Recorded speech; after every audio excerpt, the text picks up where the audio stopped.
This recession is destroying your money and your lifestyle, whether you understand it or not. For instance, a recent study in New York found that a $100,000 income actually felt like $36,000 per year, meaning that you have to make nearly 3 times as much to feel like your income is effective for that lifestyle. But while recessions crush most people on average, is there a way to use a recession to your advantage and actually make money during this difficult time? Like most things in investing, you can benefit from a recession if you know what to do. Well, let's start with some basics. What is a recession anyway? Most commonly, a recession is declared when the country experiences 2 consecutive quarters of negative GDP growth, aka gross domestic product. But of course, negative growth is another way to say decline, which means that the US output would have declined for 2 economic quarters in a row to be defined as a technical recession. The National Bureau of Economic Research, NBER, looks at retail activity, it looks at payroll changes, industrial production, personal income that's adjusted for inflation, and a number of other factors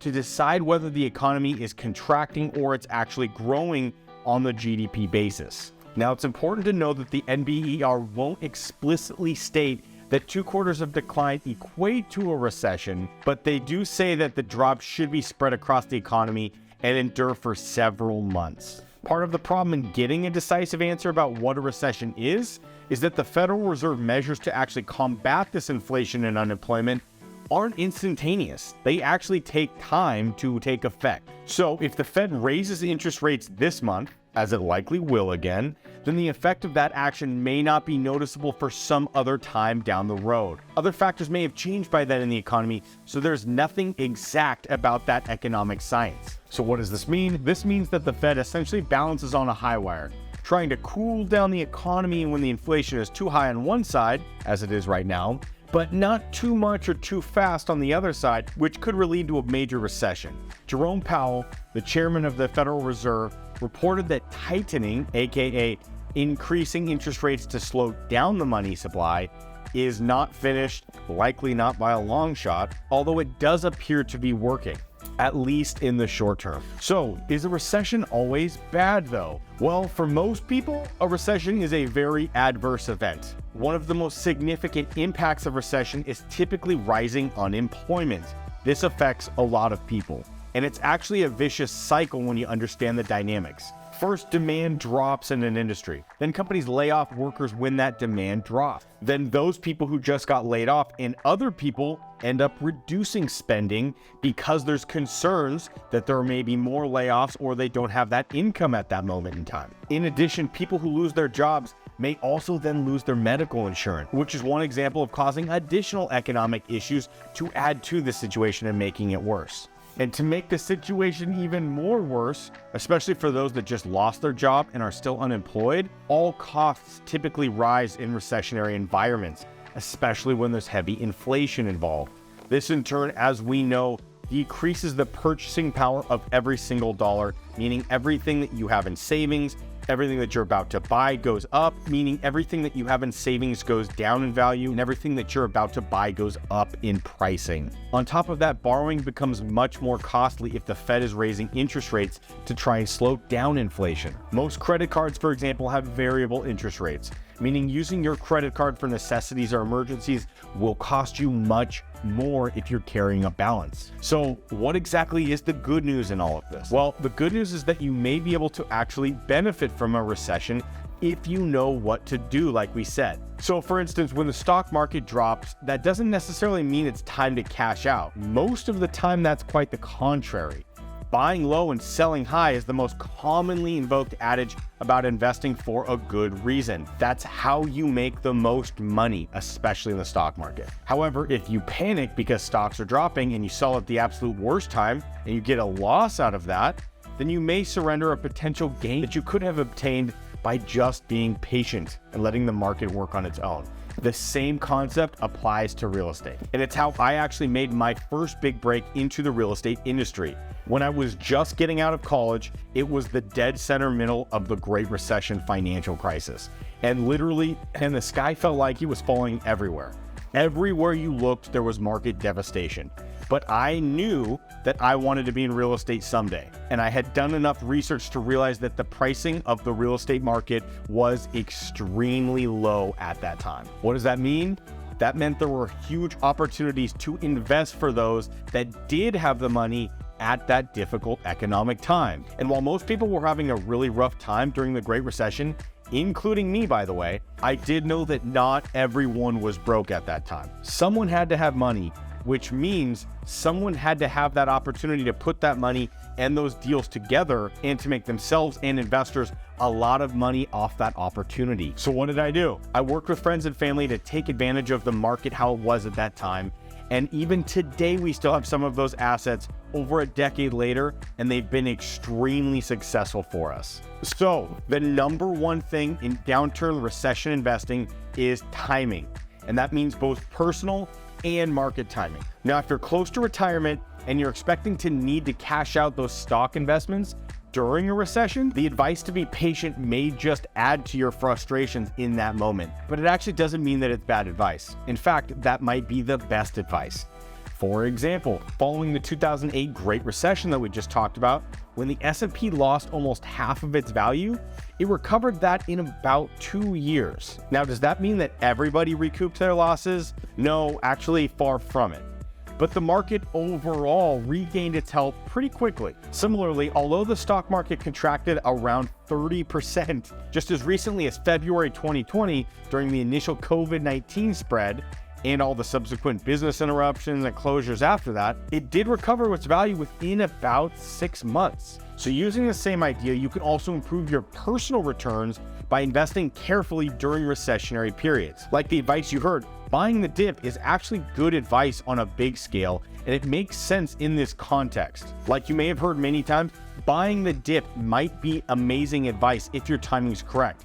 And it makes sense in this context. If you're confident that a particular company is a good value, for instance, don't be afraid to invest in it during a stock market contraction. If you do your research correctly, it's an opportunity that you just have a big bargain on that stock that you were going to buy anyway. Another opportunity to consider is income investments during bad markets, especially when there's a lot of inflation. First, let's use the example of dividend stocks. Publicly traded companies that make a profit can reinvest their earnings into the company, or they can share them with investors by issuing dividends. Some investors focus on dividend stocks exclusively to create a potentially steady source of income for themselves. Many companies pay a specific amount per share on a quarterly or annual basis. The dividend yield is the dividend amount divided by the stock price. Using the yield to evaluate the value of a stock helps you equalize the potential regardless of the stock price. Most often, dividend investors look for companies with a long, preferably uninterrupted, history of increasing dividend payments and not missing them. A popular group is the so-called dividend aristocrats, which are S&P 500 companies that have paid an increasing dividend each year for at least 25 years. Wow. But there's an even better investment option that I like during down markets, and that is fixed income investments. In down markets, often with how chaotic the stock market can be, it can be really risky going really big on one single stock. And while you've heard me talk about how I do like certain ETFs, another major opportunity that I typically take during down markets is a fixed income investment like an income fund. The reason for this is that income funds can often be backed by assets that are not related to the stock market. So you can have a really stable, reliable income stream during a recession while the rest of the market is going crazy. This allows you to hold your stocks with confidence and not sell them in the wrong time while still getting the income you need on the other side. This is what I personally do because it allows me to balance both concerns at the same time. As a matter of fact, this is literally the reason that we created the Saint Income Fund, because our investors were wishing and asking us if there was an option to match stock market returns, but still have the flexibility to get their money back quickly, and also having the income come from real estate instead of publicly traded companies who are making decisions in rooms that you and I will likely never be in. But those decisions have a huge impact on us financially when we're invested, don't they? There are many great fixed income options, but I recommend looking at income fund options to balance out your portfolio. And lastly, consider real estate and real estate investments in inflationary times. While homeowners, for example, may struggle with their investment in their home during a recession, especially if they lose their job or have an adjustable rate mortgage like many do, commercial real estate investors, on the other hand, may often enjoy better results during recessions. In fact, investing in rental properties in recessions may often allow the asset to appreciate more in the near future and typically offer a reliable source of passive income along the way. In this way, commercial properties may often actually benefit from economic downturns. Any recession can positively or adversely affect other commercial sectors. Think positive for self-storage and industrial, and adverse for office and retail, for instance. In this recession, think positive for self-storage and industrial, and think negatively for office properties and retail property. But still, savvy investors may want to grab a bargain on those property types or many others as well. For investors that are reluctant to enter into real estate acquisitions themselves, meaning buying the property personally, this is often an amazing time to consider a real estate investment fund or other real estate investment assets, as these investments can offer a greater opportunity for more passive investing, so you're not dealing directly with tenants and toilets, while often getting even higher returns than you would normally, because you're buying into larger properties with more investors pooling their funds. With the more money pooled together, a fund, for instance, often has access to deals that everyday investors will likely not, just usually on sheer price alone. And as Warren Buffett once famously said, be fearful when others are greedy